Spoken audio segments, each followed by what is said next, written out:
അധ്യക്ഷൻ block Congress president KR Saleeman, ഇത് ഉദ്ഘാടനം ചെയ്ത KPCCയുടെ സെക്രട്ടറി പ്രിയപ്പെട്ട ടി കുര്യാക്കോസ്, മുൻ PSC മെമ്പറായിട്ടുള്ള തോമസ് ഫിലിപ്പ് സാറ്, എൻ്റെ പ്രിയപ്പെട്ട ഗുരുവായിരിക്കുന്ന CM തോമസ് സാറ്, പണിക്കരി സാറ്, സതീഷ് ജി, പ്രിയപ്പെട്ട PC തങ്കപ്പൻ, ഹമീദ്, സോമൻ പ്ലാമ്പള്ളി, പ്രിയപ്പെട്ട ഡി സെക്രട്ടറി PV ജോൺ, പ്രിയപ്പെട്ട ദേവദാസ്, ജോജി ചെറിയ, സുജാ ജോണ്, ഏറ്റവും പ്രിയപ്പെട്ട നമ്മുടെ KR രാജപ്പൻ സാറിൻ്റെ സഹധർമ്മിണി പനുമ ചേച്ചി, എത്രയും പ്രിയപ്പെട്ട ഗുരുജനങ്ങളുടെ കോൺഗ്രസ് പ്രവർത്തകരെ, മഹാത്മാഗാന്ധി വെടിയേറ്റ് മരിച്ചപ്പോൾ ഇന്ത്യയോടായി ജവഹർലാൽ നെഹ്റു പറഞ്ഞ വികാരനിർഭരമായ ഒരു വാക്കുണ്ട്: The light has gone out our veins. There is darkness everywhere. നമ്മുടെ ജീവിതത്തിൽ നിന്ന് പ്രകാശം പൊളിഞ്ഞു പോയിരിക്കുന്നു, എല്ലായിടത്തും അന്ധകാരമാണ്.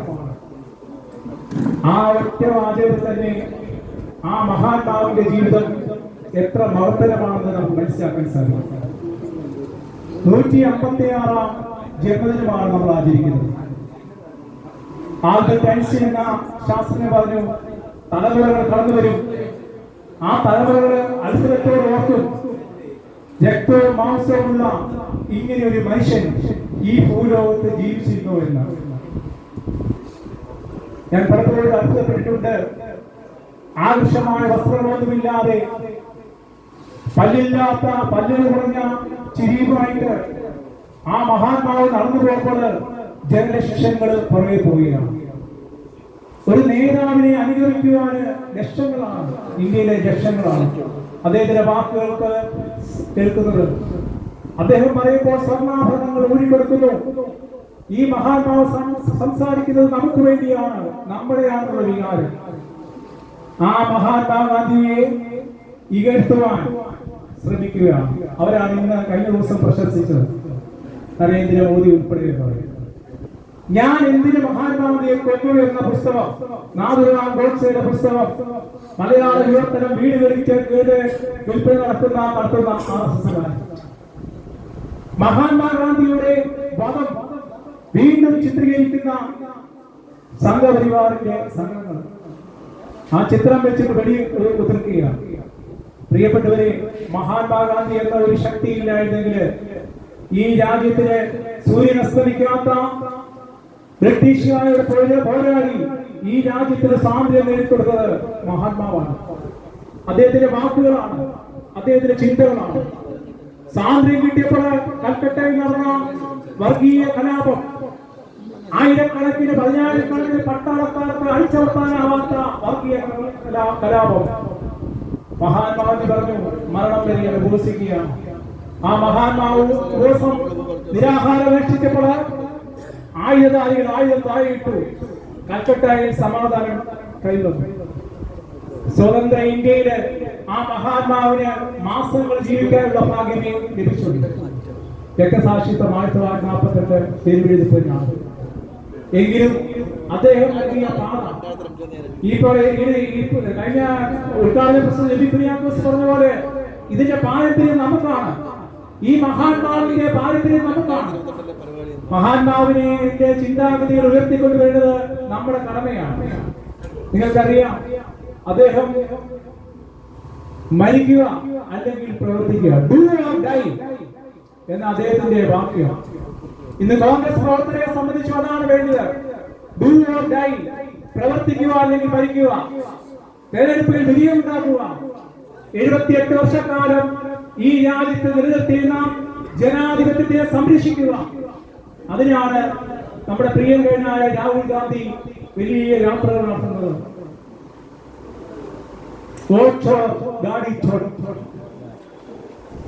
കള്ളവോട്ടുകാരന് കസേര ഒഴിയണം, അധികാരത്തിന്റെ കസേര ഒഴിയണം.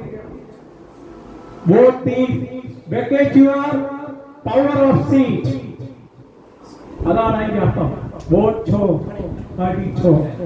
ഇന്ത്യ മുഴുവൻ മുദ്രാവാക്യമായി ബീഹാറിലൊക്കെ നമ്മുടെ പ്രിയങ്കരനായ നേതാവ് നടക്കുമ്പോൾ പലർക്കും ആ നെഞ്ചില് വെടിയുണ്ടി ഉതിർക്കണമെന്ന് ആഗ്രഹമുണ്ട്. പാവപ്പെട്ടവരുടെ കണ്ണീര് വീണ നെഞ്ചിടമാണത്. പാർശ്വവൽക്കരിക്കപ്പെട്ട പാവങ്ങളെ ചേർത്ത് പിടിച്ച നെഞ്ചിടമാണ്. അത് തകർക്കണമെന്ന് പലർക്കും ആഗ്രഹമുണ്ട്. നമ്മുടെ പ്രാർത്ഥനയുണ്ട്, ഇന്ത്യയിലെ ജനകോടികളുടെ പ്രാർത്ഥനയുണ്ട്. രാഹുൽ ഗാന്ധിയുടെ ജീവൻ പിന്നില് ആ ജീവൻ തകർക്കുവാൻ ആർക്കും കഴിയില്ല. ആ നീതിക്ക് വേണ്ടിയുള്ള, ജനാധിപത്യത്തിന് വേണ്ടിയുള്ള പോരാട്ടമാണ്. 156-ാം ജയന്തി മഹാത്മാഗാന്ധിയുടെ ജന്മദിനം ആചരിക്കുന്ന ഈ സമയത്ത് നമ്മൾ വലിയൊരു പദ്ധതിക്ക് തുടക്കമിരിക്കുകയാണ്. നമ്മുടെ വലിയൊരു പെയിൻ ആൻഡ് പാലിയേറ്റീവ് സൊസൈറ്റി ജീവനം. പ്രിയപ്പെട്ടവരെ, ധാരാളം പ്രവർത്തനങ്ങൾ നമ്മൾ ചെയ്യുകയാണ്, നമ്മൾ ചെയ്തുകൊണ്ടിരിക്കുകയാണ്. ഇന്നലെയും ചെയ്തു, ഇന്നും ചെയ്തു. നമ്മളിത് വെളിയിൽ പറയുന്നില്ലെന്നേ പല കാര്യങ്ങൾ. ഇപ്പൊ ലീലാമാമ കഴിഞ്ഞ ദിവസം ചോദിച്ചു എത്ര കൊടുത്തു, ഞാൻ പറഞ്ഞു 1,20,000 രൂപ കൊടുത്തു ഇതുവരെ. അത് ഒത്തിരി വലിയ ചികിത്സയ്ക്ക് വേണ്ടി. അങ്ങനെ ഒത്തിരി കാര്യങ്ങൾ. ഇപ്പൊ അടുത്ത ദിവസം ഒരു നേപ്പാൾ കുട്ടിക്ക് BSc നേഴ്സിംഗിന് ഫുൾ ഫീസ് നമ്മൾ കൊടുക്കാൻ പോകും. 1,16,000 രൂപ. പലരോട് പറഞ്ഞ് മേടിച്ചു കൊടുക്കുന്നതാണ്. നമ്മുടെ ഭാഗത്തുനിന്ന് കുറച്ചൊക്കെ എടുക്കും.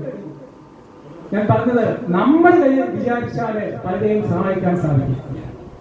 നിങ്ങൾ ഓർക്കണം, ഈ ചാരിറ്റിയൊക്കെ നൽകുമ്പോൾ അതിന്റെ ഒരു അനുഗ്രഹം നമുക്കുണ്ടാവും, നമ്മുടെ കുഞ്ഞുങ്ങൾക്കുണ്ടാവും, യാതൊരു സംശയമില്ല. ഇന്ന് തുടക്കം കുറിച്ച ഈ ജീവനം പെയിൻ ആൻഡ് പാലിയേറ്റീവ് സൊസൈറ്റി വലിയൊരു പ്രസ്ഥാനമായി മാറട്ടെ എന്ന് ആത്മാർത്ഥമായി പ്രാർത്ഥിക്കുന്നു. മഹാത്മാഗാന്ധിയുടെ ഓർമ്മകള് എല്ലാ കാലത്തും നമുക്ക് പ്രചോദനം നൽകണം. മഹാത്മാഗാന്ധിയുടെ ആദർശങ്ങളാണ് കോൺഗ്രസ് എന്നുള്ള വിശ്വാസം നമുക്കുണ്ടാകണം. ഇവിടെ വന്ന എല്ലാവർക്കും ആശംസകൾ നേർന്നുകൊണ്ട് മഹാത്മാഗാന്ധിയുടെ ഓർമ്മകൾക്ക് മുമ്പില് പുഷ്പങ്ങൾ അർപ്പിച്ചുകൊണ്ട് ഞാൻ എന്റെ വാക്കുകൾ ചുരുക്കുന്നു. നന്ദി, നമസ്കാരം. നമ്മുടെ ജീവനം പെയിൻ ആൻഡ് പാലിയേറ്റീവ് പ്രോജക്റ്റ് നിങ്ങളുടെ മുന്നിൽ വിശദീകരിക്കുന്നതിന് വേണ്ടി അതിന്റെ കോർഡിനേറ്റർ ശ്രീ PV ജോൺ സാറിനെ ക്ഷണിക്കുന്നു.